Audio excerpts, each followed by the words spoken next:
राधे राधे जी। कैसे हैं आप सभी लोग? आप सभी लोग स्वस्थ होंगे, कुशल मंगल होंगे।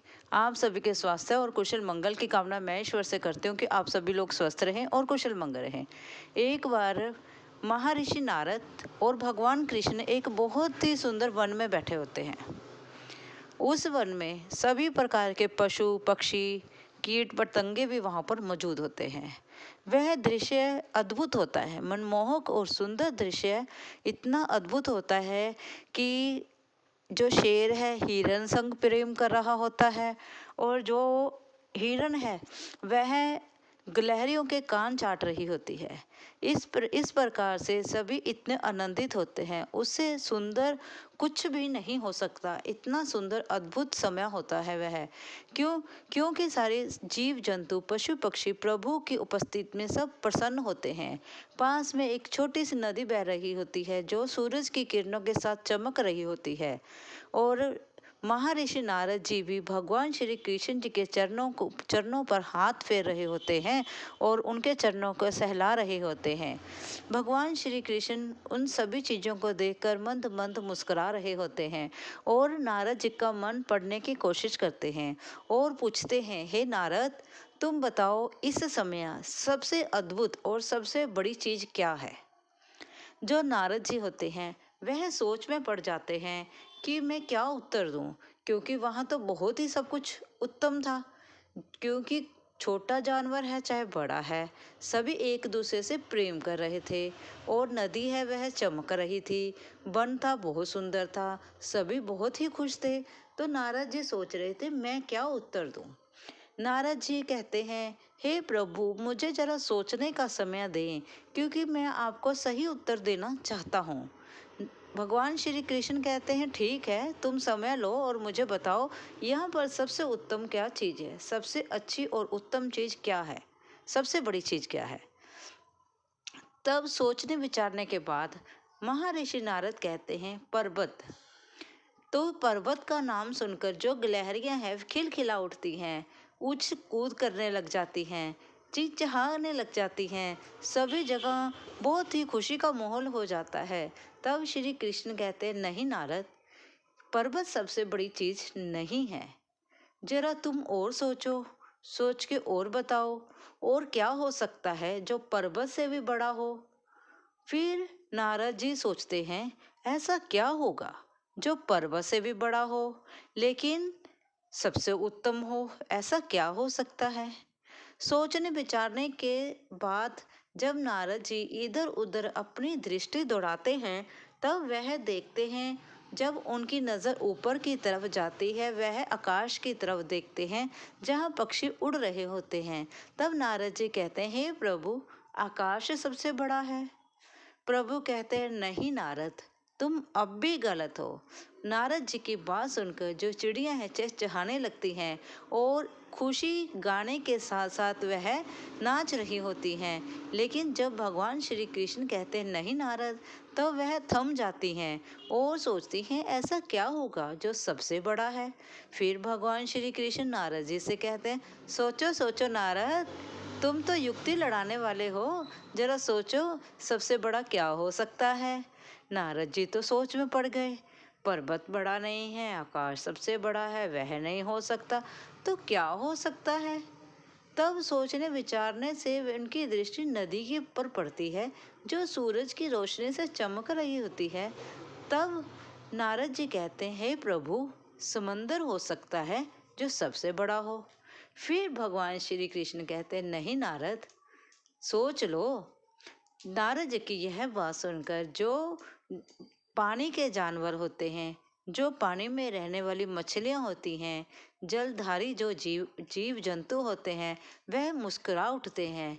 वह अपनी इस बात से बड़ी बड़ी ऊंची ऊंची छलांगे लगाते हैं, अपने ही स्वर में वह गीत गाते हैं। लेकिन नारद जी सोच में जो डूबे हैं, तब वह कहते हैं, हे प्रभु, तो और क्या हो सकता है। प्रभु कहते हैं, नहीं नारद, समुंदर नहीं हो सकता, क्योंकि समुंदर तो धरती की गोद में समाया है, तो समंदर बड़ा कैसे हो सकता है। तब नारद जी कहते हैं, हाँ, यह भी सही है, समंदर से बड़ी तो धरती हुई, जिसने समंदर को अपनी गोद में समा लिया है। तब नारद जी सोचते हैं, हे प्रभु, अब तो आप ही हमें बता दीजिए, समंदर अगर बड़ा नहीं है तो फिर और क्या बड़ा हो सकता है। तब भगवान श्री कृष्ण कहते हैं, हे नारद, ना बड़ा पर्वत, ना बड़ा आकाश, ना समंदर, ना धरती, कुछ भी बड़ा नहीं होता। हे नारद, इस धरती पर, इस पृथ्वी में भक्ति जो है वह सबसे बड़ी है। एक जो भक्ति है, भक्त अपने प्रभु के प्रति करता है, वह सबसे उत्तम है, वह ही सबसे बड़ी है। नारद जी पूछते हैं, प्रभु वो कैसे? फिर भगवान श्री कृष्ण बड़ा ही सुंदर जवाब देते हैं, जरा आप सुने। वह कहते हैं, एक भक्त अपनी पूरी निष्ठा भावना के साथ, पूरे विश्वास के साथ भगवान पर विश्वास करता है, उनके प्रति भक्ति दिखाता है और अपने जीवन की डोर भगवान के ऊपर छोड़ देता है। और उनके ऊपर छोड़ने से वह यह नहीं डरता कि ना जाने भगवान मेरे साथ बुरा कर दें, लेकिन उस भक्त को इतना यकीन होता है भी भगवान जो करेंगे वह अच्छा करेंगे, जो भी करेंगे मेरे लिए बढ़िया करेंगे, जो मैंने सोचा है उससे भी उत्तम करेंगे। भक्ति जो है इस संसार में, इस संसार में, इस सृष्टि में, इस विश्व में सबसे बड़ी है, सबसे अमूल्य है और जिसकी कोई कीमत ही नहीं है। एक भक्त की भक्ति कभी कोई खरीद नहीं सकता। एक भक्त की भक्ति अमूल्य होती है, जिसकी कोई कीमत नहीं है, इसलिए भक्ति जो है सबसे बड़ी है। यह बात सुन के नारद जी सोच में पड़ जाते हैं। इस प्रकार से भगवान श्री कृष्ण ने महर्षि नारद को सबसे बड़ी चीज़ के बारे में ज्ञान दिया। इसी प्रकार से हमारी भक्ति भी होनी चाहिए, जो हमारे ईश्वर के ऊपर विश्वास पूरा रखती हो और हमें यह सोचना ना पड़े कि हम भगवान पर, जिस भगवान पर हम भरोसा कर रहे हैं, क्या वह हमारे लिए पूरा करेंगे, क्या वह हमारे लिए खरे उतरेंगे? क्यों नहीं? जब हम अपना सब कुछ न्यौछावर कर रहे हैं भगवान पर, अपनी पूरी भक्ति, विश्वास और श्रद्धा भगवान पर न्यौछावर कर रहे हैं, तो ईश्वर हमें पीछे कैसे छोड़ देंगे? हम तो उसकी संतान हैं। हम सभी जानते हैं ईश्वर की हम संतानें हैं, तो भगवान हमारे लिए हमसे भी अच्छा करेंगे जो हमने कभी सोचा भी ना हो। अगर आपको यह मेरी, हम बात करते हैं एक ऐसे व्यक्ति की जो सुन नहीं सकता, लेकिन फिर भी सत्संग में वह जाता था। ये जानते हैं उससे कि क्यों जाता था। एक बार एक गांव में सत्संग होता था और एक व्यक्ति वहां पर हर रोज कथा शुरू होने से पहले ही आकर बैठ जाता था और जब तक सत्संग चलता था तब तक वह वहां पर बैठा रहता था, लेकिन वह व्यक्ति सुन नहीं सकता था। जब वह सुन नहीं सकता तो वह कथा क्या सुनेगा, तो वह आता क्यों था? हर रोज वह पंडाल में आता और 2 बार मुस्कुराता और जब कथा संपन्न होती तो घर चला जाता। कुछ दिन इसी प्रकार से चलता रहा। जो संत कथा करते थे, उनका जो एक आगे सेवक था, वह अपने महात्मा जी को कहता है, हे महात्मा जी, एक व्यक्ति हमारी कथा में आता है जो सुन नहीं सकता, लेकिन आता हर रोज है। कथा शुरू होने से पहले आता है, समाप्त होने के बाद जाता है, लेकिन वह कथा में 2 बार जरूर हंसता है। महात्मा जी कहते हैं, नहीं, तुम्हें गलत फहमी हुई होगी, वह सुन पाता होगा, वरना वो कथा में क्यों आता? 1 दिन, 2 दिन, 3 दिन वह जो है दास उनका, वह पूरी जानकारी निकाल लेता है। फिर वह अपने महात्मा जी के पास जाता है और कहता है, नहीं जी, यह सत्य है। तो महात्मा जी कहते हैं, आज तुम जब कथा संपन्न हो जाएगी, उस व्यक्ति को मेरे पास बुलाना। ठीक है जी, इतना कहते हुए वह दास चला जाता है। वह कथा शुरू होती है, वह व्यक्ति आता है, समय से पहले आकर सबसे पहले सबसे आगे बैठ जाता है और कथा शुरू होती है। जब तक कथा चल रही होती है वह पर बैठा रहता है। कथा समाप्त होने के बाद वह दास आता है, उस व्यक्ति को महात्मा के पास ले जाता है। महात्मा जी कहते हैं, तुम सुन पाते हो? वह कुछ नहीं बोलता। महात्मा जी कहते हैं तुम कथा में रोज आते हो, तब भी वह कोई जवाब नहीं देता। इस प्रकार से वह महात्मा जी उस व्यक्ति से 2-3 प्रश्न करते हैं। वह नहीं उत्तर देने पर महात्मा जी समझते हैं कि वह सुन नहीं पाता है। तब फिर वह महात्मा जी जो है कापी पेंसिल मंगाते हैं। कापी पेंसिल के जरिए वह महात्मा जी उस व्यक्ति से पूछते हैं तुम सुन नहीं पाते हो? वह कहता है नहीं जी, मैं सुन नहीं पाता हूँ। इस प्रकार से फिर जो महात्मा जी पूछते हैं तुम कथा में फिर क्यों आते हो? जब तुम सुन नहीं पाते हो तो कथा में क्यों आते हो? वह व्यक्ति कहता है अगर मैं सुन नहीं पाता तो क्या हुआ? जो यहाँ पर हंस रहे होते हैं उनकी ध्वनि, उनकी जो आवाज़ें हैं, जो सत्संग का माहौल है, उनकी किरणें जो हैं मेरे शरीर को पवित्र तो बनाती होंगी। मैं सुन नहीं पा रहा तो क्या हुआ, मैं देख तो पा रहा हूँ, बोल पा रहा हूँ। मैं उनको देखकर आनंदित होता हूँ। और जब आप प्रवचन दे रहे होते हैं, आपके द्वारा आपके मुख से निकले हुए वे शब्द मेरी आत्मा को तो शुद्ध करते होंगे। इतना सोचकर मैं कथा में आ जाता हूँ। फिर महात्मा जी पूछते हैं तुम 2 बार क्यों हंसते हो? कहता है कि मैं पहली बार इसलिए हंसता हूँ कि जो महात्मा जी हमें प्रवचन देते हैं उन्हें पहले परमात्मा में डुबकी लगानी पड़ती है और उनकी जो ध्वनि होती है, उनके जो शब्द होते हैं, वह हमारे रोम रोम को किस प्रकार से पवित्र करते हैं। दूसरी बार मैं इसलिए हंसता हूँ क्योंकि जब सब हंस रहे होते हैं, ना जाने वह क्यों हंस रहे हैं, उनको देखकर मैं भी खुश हो जाता हूँ, इसलिए मैं 2 बार हंसता हूँ। फिर महात्मा जी लिखकर पूछते हैं कि तुम कथा में सबसे पहले और सबसे आगे क्यों बैठते हो?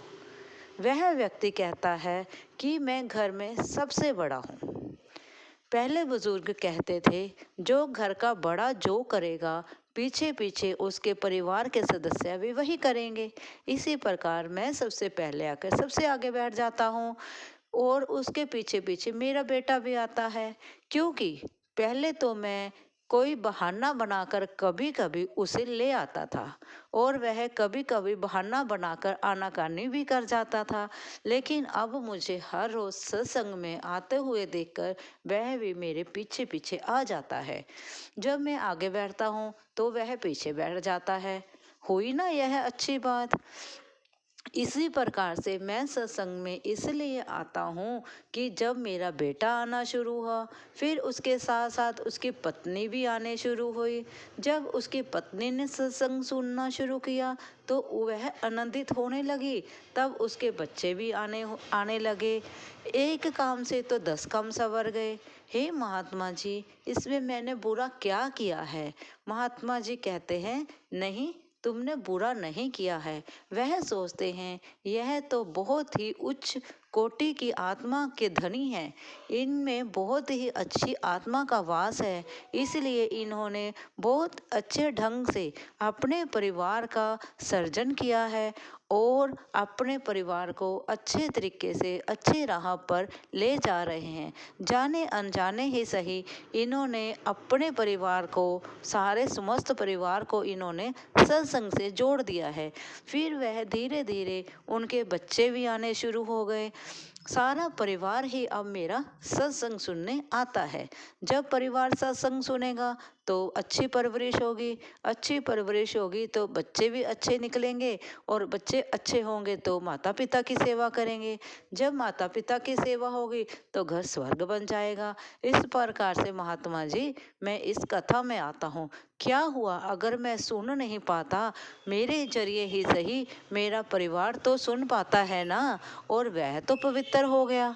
इस प्रकार से यह सोचते हुए मैं इस कथा में आना शुरू किया। हे महात्मा जी, आप बहुत अच्छा प्रवचन देते होंगे, लेकिन मैं सुन नहीं पाता हूँ। लेकिन आपके द्वारा जो शब्द निकलते हैं और उस पंडाल में आए हुए लोगों को, उनके मुख पर उनके मुख पर जो चमक होती है और जो खुशी होती है और जो वह बातें कर रहे होते हैं, उनको देखकर मैं समझ जाता हूँ कि आप बहुत ही पहुँचे हुए संत होंगे, इसलिए मैं आपका कोटि कोटि धन्यवाद करता हूँ, जिनके जरिए मेरा पूरा परिवार ही सत्संगी हो गया है।